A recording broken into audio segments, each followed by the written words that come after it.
Hello, my name is Brian Dick. I'm a software engineer, and this is my third subscriber challenge problem.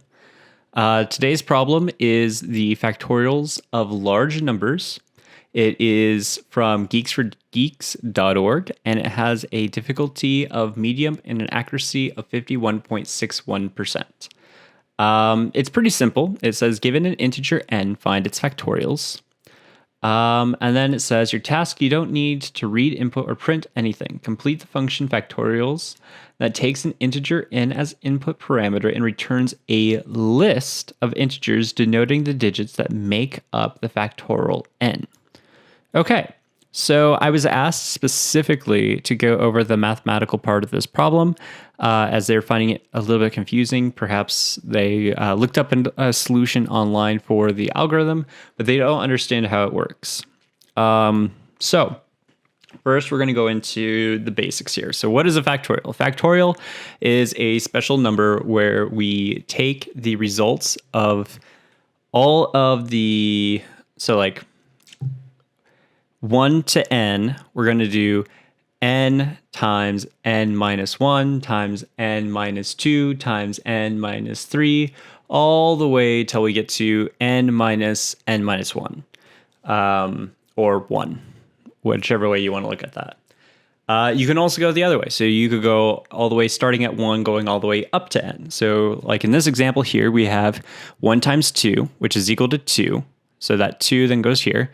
We have 2 times 3, which is equal to 6. That 6 is here. 6 times 4, which is equal to 24, which goes here. 24 times 5, that's equal to 120, which is equal to the factorial of 5. So that is what we are trying to solve. We're trying to get this number, but they're wanting it in a list. So it should be listed like this: 1, 2, 0. Now, the reason why the problem is going to be asking us to do this is because they want a factorial of a large number. Now, notice with just the factorial of 5, we're already up to 120. If we were to do the factorial 6, we'd multiply 120 by 6, which we get to 720. And then it gets really out of control really fast. And if you do a factorial of a large number, it'll end up quickly outpacing the limits on a long or even a long. So because of that, we need to keep it in a array, or in C++'s case, a vector. That way we can go to a much larger number by denoting it this way. So I'm going to go over the pseudocode because I think I'm going to try my very best to explain how this algorithm works.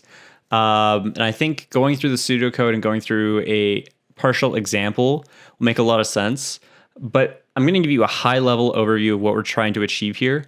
Basically, we're going to be keeping each stage of this in updating an array all the way through. So when I do the 1 times 2, we would want a 2 here. The 2 times 3, we'd want a 6 here.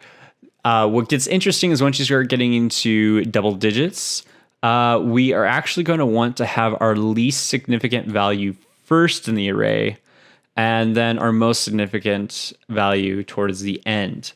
So 24 would be denoted 4-2, for example. And this 120 would be 0, 2, 1, would basically be the optimal way of us denoting it. And we'll go into the algorithm's pseudocode and kind of explain how this works. So here's the pseudocode for it. Basically, for each val, we're going to call multiply val array and size. Val being the current val between 1 and n. Array being the current state of our array, the number represented with the least significant value first, most significant value last, and then the size of that array. Once we get into this function, we're going to declare a carry value, which is always going to be initialized to 0. Then we're going to go through each of the digits and multiply individually. This is just like you would do any what do they call it? Large multiplication? It's long division. Is it long multiplication? I don't remember what they call it. multiplication though, like just regular multiplication. So you would go over each individual value, and then you'd be carrying a number over as we're going more places. Then what we're doing is we're taking the mod of that value that we get, the product we get at each location. So we get that first value, and we set the carry equal to the whatever is left over. Much like this is just emulating the way we'd be doing a regular math problem. The only thing that is different here is we're writing down the values backwards to make more sense for our array structure here. Then once we have looped through all of the current existing values, we then need to place all of our carry values. And while we're doing that, that's going to add to the overall size of the number. So we have to increment size as well. Whoopsie.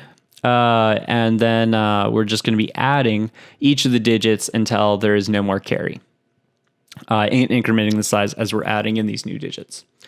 So that's the basic gist of what's happening. And then here's a little example. So let's say our current state is we have an array of 4, 2. So notice that would be, we just did the 6 times 4. Now we have to do the 24 times 5. But we have least significant first, most significant last. Our value is 5. Our size is 2 because we have 2 values here. In that case, the for loop for our algorithm would be something like this. When I is equal to 0, the product of 4 times 5 is equal to 20. That would update our array to 0 and 2, 20. And we would also be carrying a 2. Oh, actually, sorry. So we would just have updated the 0 there. This being a 2 is kind of a coincidence.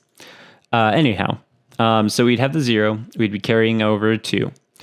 Then we'd have I is equal to 1. Product is equal to 12. Then we would be taking the 12 from that modulus. Mod 12 would be 2. So we put down the 2, we'd have a carry of 1. We would then exit the for loop because the for loop only went to the size, which was set to 2. So we had the 2 loops there. Then in our while loop, we would have, for the first time we're looping through, we would get, our array would automatically add that 1 to the end. Carry would then be divided by 10, which would give us 0. Our size would be incremented to 3, and we would return 3 and terminate. So you can see that gives us 120, just backwards. And then before we return, we just want to reverse that. So now I will show you how to implement that. Let me go ahead and open this, make this full screen.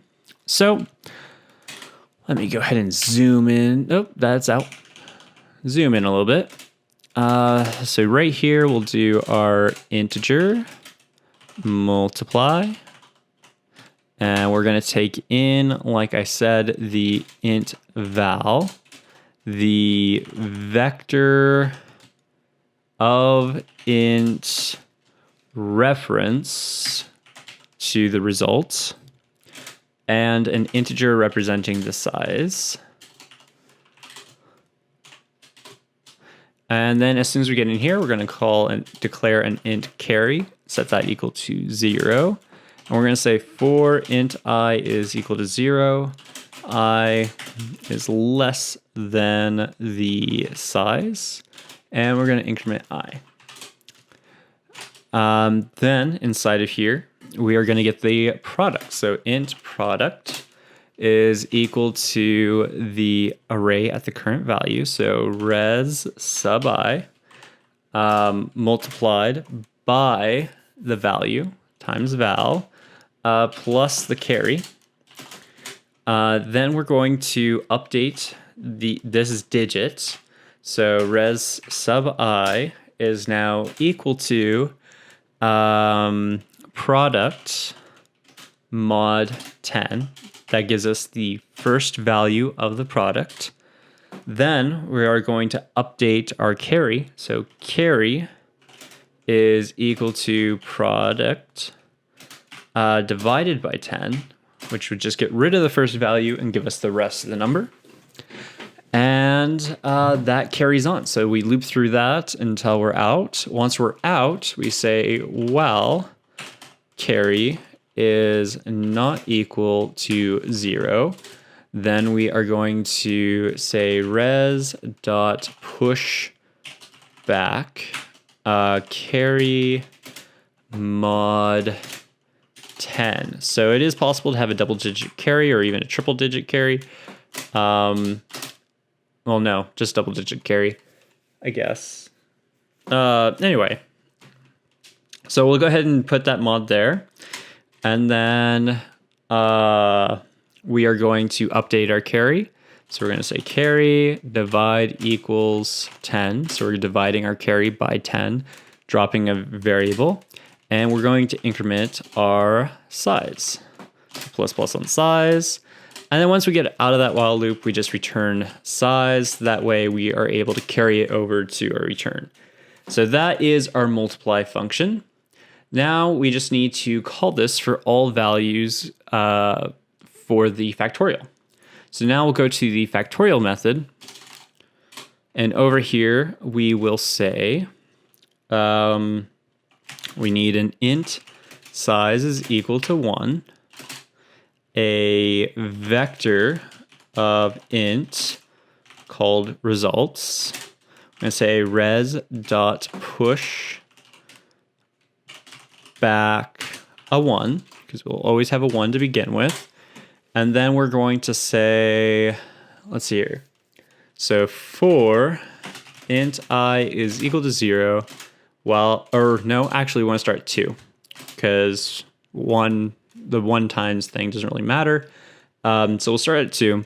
While I is less than or equal to the n, we'll keep going, and bam. So that'll give us all of our values for the factorial. And then we just need to say size is equal to multiply with the parameters I, res, and size. That way size is getting updated, res is being passed in by reference, and then our I is the val for that round going up to the end value.